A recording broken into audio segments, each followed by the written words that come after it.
Welcome back to another Film Geek movie review. In just a moment, I'm gonna walk my happy butt over to the futon to check out the new VOD film, Mega Blood Moon, The Freelancer. Mega Blood Moon, The Freelancer tells the story of a freelancer who shows up to his job on the last day. When he shows up, he finds out that there is no one there, or is there? It seems that somebody is keeping an eye on him while he's all alone.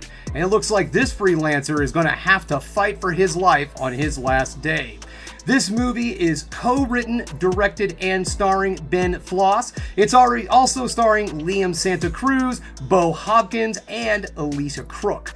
This is a VOD film that was sent to me by Ben Floss to give it a shot, check it out, give my opinions and all. And honestly, I am super honored that I was thought of to look at your film. So thank you very much. This movie looks like it's going to be a really surrealistic, weird kind of horror comedy. And if you follow the channel, you guys know exactly how much I love a weird horror comedy. And you know who else loves a weird horror comedy? Why, my good friend Haku, my movie buddy, who is patiently waiting for me over at the futon. So you know what, guys? It's enough of me sitting here jibber-jabbering on. It's time for me to get over to the futon to check out Mega Blood Moon, The Freelancer.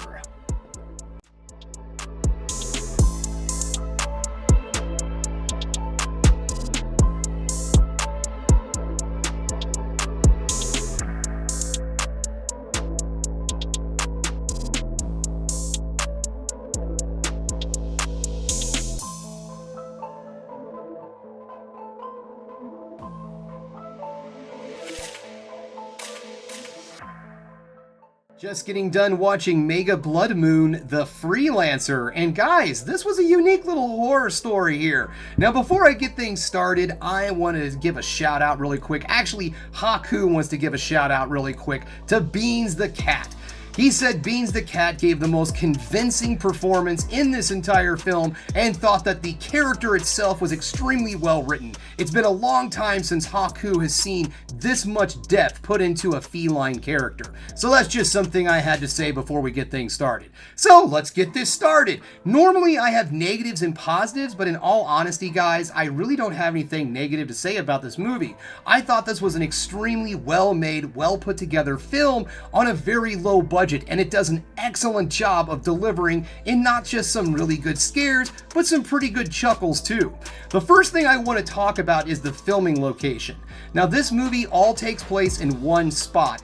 Our freelancer seems to work at some kind of studio of sorts, whether it's a photography studio or it's a studio that does commercials or maybe sitcoms or something. Basically, it's an open space with other sets that are set up throughout this entire area. And I liked that because it gave so many different areas and so much different things for our lead actor to, work with and have interactions with all around him. So we don't get bored that this film is just in one location. And it also uses some little tricks to also disorientate you as the viewer. Now, I'm also going to keep things pretty ambiguous when it comes to the story of this film because I feel like this is one of those movies that benefits from very little knowledge going into it. Just know that this is a tale of survival. He shows up at this studio, no one is there, and wackiness ensues. And going into this film pretty much blind, it really does have a lot more fun to it because a lot of this movie doesn't necessarily tell you what's going on right out. You have to kind of piece things together and see what's going on. I really enjoyed the use of background in this film. Keep an eye on things in the background because sometimes you get a little hint of what's about to happen if you see what's going on. But the filmmaker also does a really good job of trying to keep you focused on the main focus of the scene and not so much what's happening in the background. So you get a nice little peripheral shot of something that might send a little bit of a shiver down your spine. The acting in this film is actually pretty good. I was surprised. Normally, again, with more of the DIY, independent, low-budget films, one of the things, you don't necessarily have the budget to be able to hire more experienced actors, but I feel like this film did a great job in that category. Everyone does a really good job. Everyone was convincing in their roles, but mostly we just focus on the actual main characters throughout this entire film. The freelancer himself is actually on on screen most of the time. Now, one of the things I think might kind of stick in some folks' craw is, yes, there is a very little bit of dialogue in this film. This is mostly a one-man show trying to survive the events of the evening. There are a couple of other people that come and go, but yes, mostly it's just our one character and not a lot of dialogue, not a lot of exposition. So you, the viewer, learn a lot of what's going on at the same time as the characters in this film, and I really thought that also brought another level to this movie.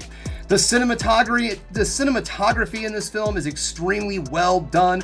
Again, being able to utilize the set that this film is taking place on, it's a big open space in some areas. So you can really get a good idea of just how alone this character is inside this studio. There's a lot of big wide open shots that just show him in a big open space, just all by himself. Another thing that I thought was neat too is the usage of lighting. A lot of just normal lighting, like fluorescent lights and all, are used in this that give the film a very kind of bleached out look, almost like an old grindhouse film that you would see filmed on just normal film. So I thought that it gave the film a nice creepy effect to it with the lighting. Also, of course, being able to just fuzz in and fuzz out to also kind of add to the creepiness and all the scares. Now, was this movie really a successful horror film? Now, I wouldn't say that I really found myself completely scared, but I will say that I did find myself in some very creepy moments that were extremely well executed, and there was some nice little tense, suspenseful moments also in this film. The actual special effects also are very well done. We don't really have a lot of blood and guts in this film. There is a little bit of bullet wounds, there's a little stab wounds, so on and so forth, but nothing really in the blood and guts category. But the makeup and all that is utilized in the film does a really good job of making those wounds that our main character have look very realistic. So all in all, guys, for a film that's on VOD, it's going to cost you $4.99 if you want to rent it, or if you do want to purchase your own copy, I believe it's like $12.99. It's currently available on Prime, and I also believe Fandango, possibly YouTube. This film is definitely worth your $4.99 just to see what a group of people can do when they put their minds to something and they really want to achieve a goal. Because in all honesty, guys, this is a really fun film, and it really gives you the opportunity to see what someone can do when they just put their mind to it and say, you know what, I'm gonna make a movie. And so, guys, this does come with a recommendation. If you have the opportunity, sit down, check this film out. It is currently on Prime. It is out there right now, so you can check this out at your own leisure. All right, guys, well, that's all I have for you today. Thanks again for checking out the Film Geek. If you liked what you saw here today, go ahead and subscribe to the channel, ring that bell for notifications, and give me the old thumbs up so I know you like what you're seeing. And if there's one more thing you can do, folks, that is keep watching movies.